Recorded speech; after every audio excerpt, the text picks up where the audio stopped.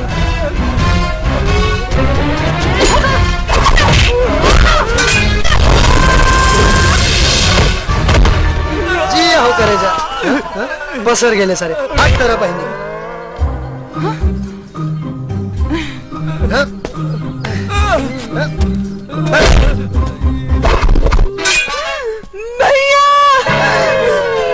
अरे वाह, आज तो तुम्हें बहादुरी पर एगो इनाम देवे के मन करता। शौक से हिम्मत कैसे पहला हमरा किस लेवे के? तू फिल्म ना देखे का? अरे जब हीरो हीरोइन के बचावे तो हीरोइन ओकरा के किस करेली, तो वैसे ही आज तू हमरा के बचालो तो हम तोरा के किस कर देनी हो। तू ना भैया, भैया हम लूट गए नी भैया, बर्बाद हो गए नी भैया।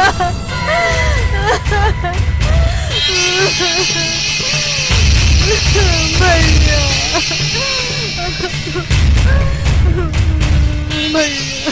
पन्नी, हाँ भैया, का हाल बना ले बाड़ू? कुछ लेत काहे नहीं? अब लेवे के चक्कर में तो यही हाल भइल बा। देख बहनी, तू फकीरा के इकलौती बहन बाड़ू। हाँ भैया, तनी खोल के बता दे बहन, तनी खोल के बता। खोल के भैया ला। का भइल भैया? अरे पत्थर खोल के ना, बात खोल के बता। जंगल में घूमत रहनी, एगो मस्त कौला लड़का भेटा गइल रहे, हमार तो मन मचल गइल भैया।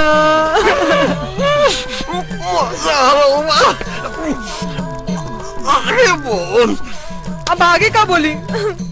ओकरा रिझावे खातिर जैसे ही कपड़ा खोलनी, हमरा के बेवकूफ बना के कपड़ा लेके भाग गइल भैया। नाम बता।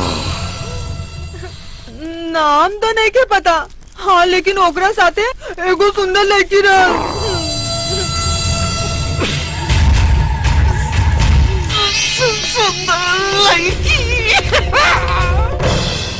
अरे जल्दी जल्दी चलो, तोरा घर नहीं के जाए के का? कौन घर?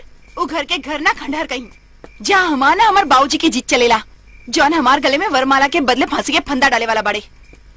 बाप हमें की कसाई? कसाई। बाकी शादी ब्याह तो अच्छा चीज होला। ढेर लेक्चर मत दो, तू अपन रास्ता देखा, हम अपन रास्ता देखा तानी।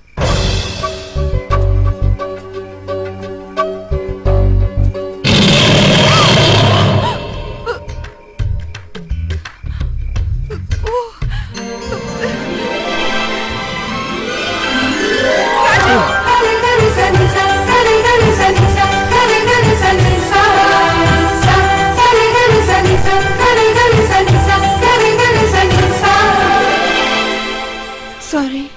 अरे सॉरी थैंक यू छोड़ा। वैसे एगो बात कही का? ई जिंदगी बड़ा अनमोल होला, एकरा के डर के ना खुल के जिए के चाहिए। पर जिएला मनपसंद साथी होके के चाहिए, जेकर मूरत दिल में और सूरत आंख में लौके। फिलहाल तो हमार चेहरा तो आंख में लौकता।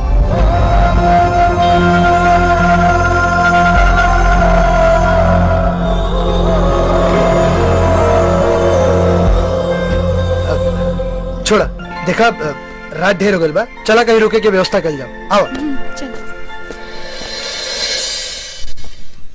आओ।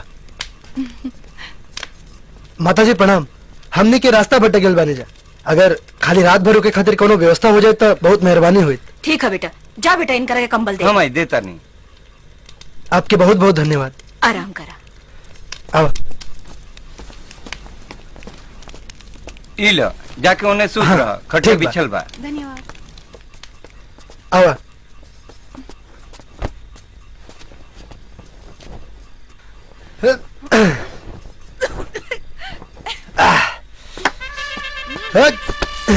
चला सूते के तो बढ़िया इंतजाम हो गया बा। ए, हाँ? उठा, महाराजा बन के खटिया पे ना नीचे सुता। चला।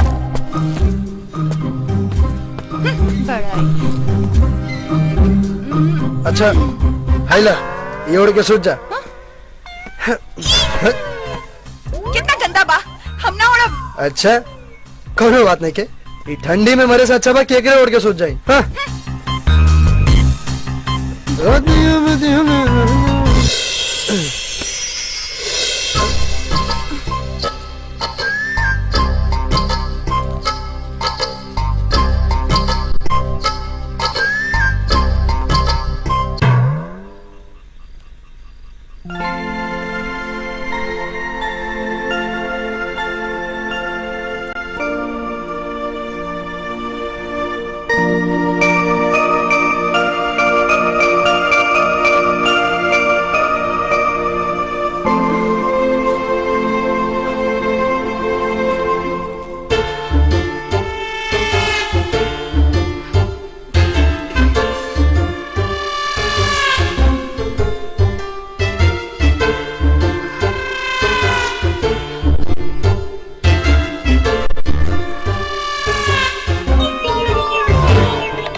अगे मैया कहा जाने हमार राधा बबनी केने गायब हो गई।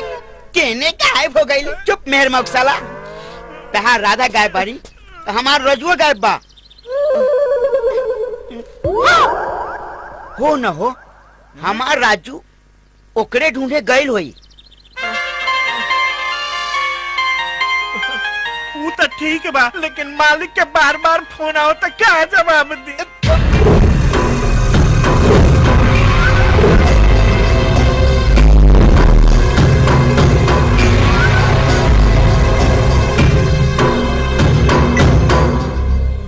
पर मन तो करत कि आजे हरिद्वार चल जाए। राधा का फोन नहीं खिलागत और उस ससुर मंटुआ मेहर मऊ फोन उठावत नहीं की। समझे में ना आवत कि का करी।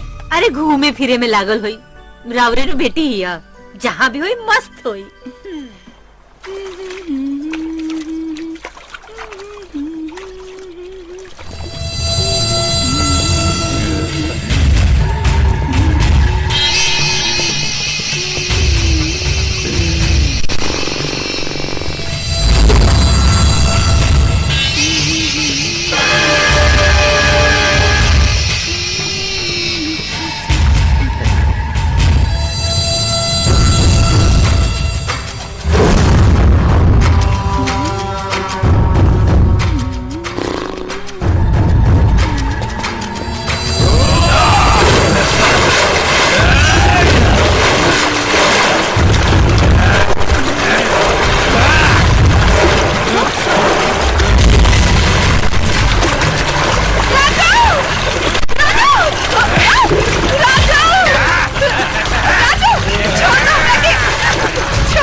भैया, हाँ भैया, ये वो लड़की भैया जो हमारा गैंग के लोगन के मार मार के चेहरा बिगाड़ देले रहे। तू घबरो मत बहनी, हम एकरा ऐसन मारब की 9 महीना तक पेट के दर्द से परेशान रही।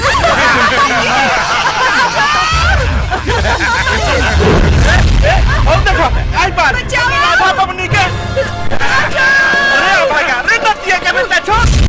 अरे अकेले कहाँ चल गए? का जवाब देव काना कहाँ रहा हो तारा के काले से खोज खोज के परेशान बानी सन। अरे हो राधा बबनी के आदिवासिया उठा ले गए सन। एगो काम करो तू जाके उनका के बचावे के कोनो उपाय करो। हम मालिक के कौन मुंह देखा हम मनियो के कोनो जुगाड़ को क्या बताने सर। ठीक बा सुनो तू लोग आवा हम चलता नहीं।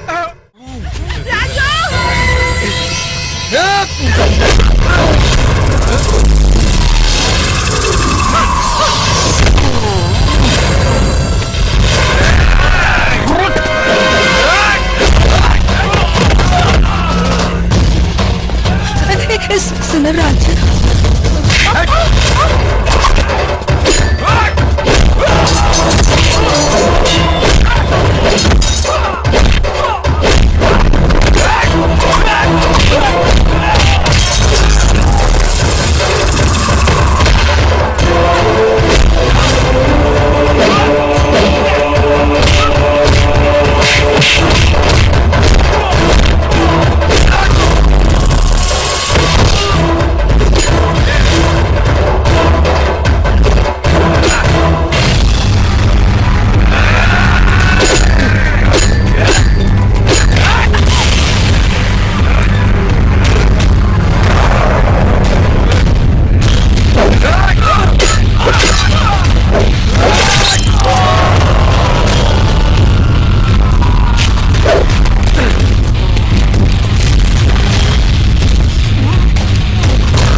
मोतू की औलाद बोल अब बोल बोल सारे बोल।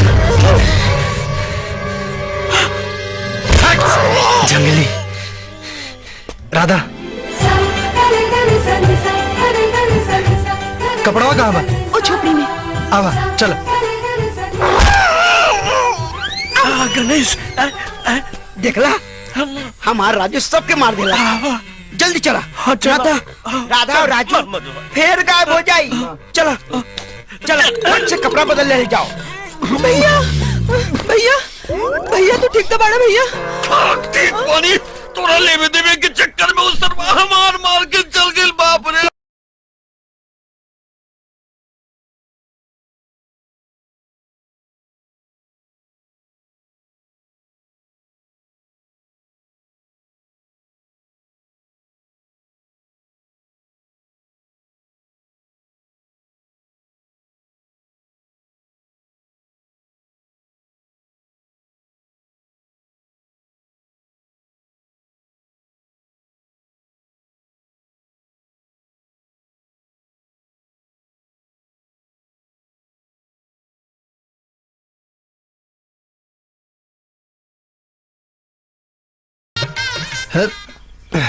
तू ठोका। हाँ।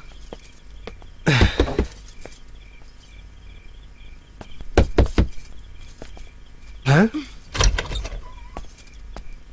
अरे राधा चौखट के राधा कहा था रे? चौखट ये ओकरे घर बुझाता जेकरे संग बाबूजी हमार रिश्ता पक्का के ले बढ़े। अरे तब तो और अच्छा बा। कहीं बाबूजी के पता चल गई तो चल इताऊ ठीक रही फेरा एजे हो जाई। हाँ। अरे कहीं का बात बा? रात गुजारे के बा। शादी से पहले? अरे तोरा साथे ना हमरा साथे। देखिए शादी से पहले ही सब ना चली। ट्रेनिंग दे देता नहीं, बाद में ढेर मेहनत की जरूरत ना पड़ी। ट्रेनिंग ठीक बा, आए लोग। हाँ अब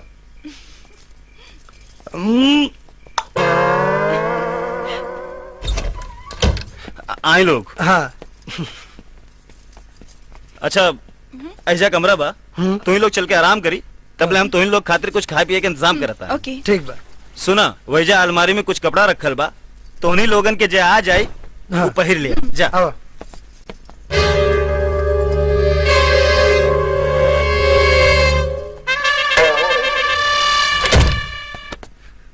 बाबूजी, ये बाबूजी का भइल रे इतना रात के? बाबूजी बलवंत सिंह के बेटी घरे आयल बिया। का? हाँ। न बैंड न बाजा न बाराती, वो हिजा? अरे अरे बाबूजी विश्वास नहीं करते, चल के देख ली ना। हाँ हाँ चल चल चली जा बाबूजी। ये देखिए बोली घूमा, हमरा कपड़ा बदले के बा। जा तू। अरे सुनो,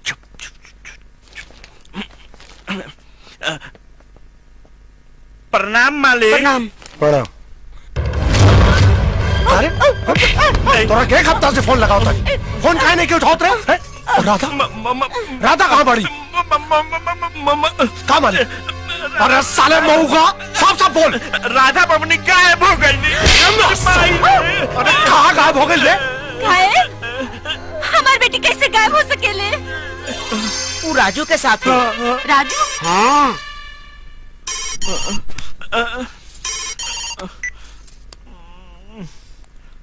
हेलो बलवंत बाबू, अपने की बेटी हमारा घर में आयल बिया। ई का कहता नहीं, अरे वो होश में तो बानी। अरे विश्वास न होके तो आके देख ली। संभाल, गाड़ी निकाल। तू चिंता मत कर, राधा मिल गई, हम लेके आओ तनी। मैया भगवान भगवान हम लोग का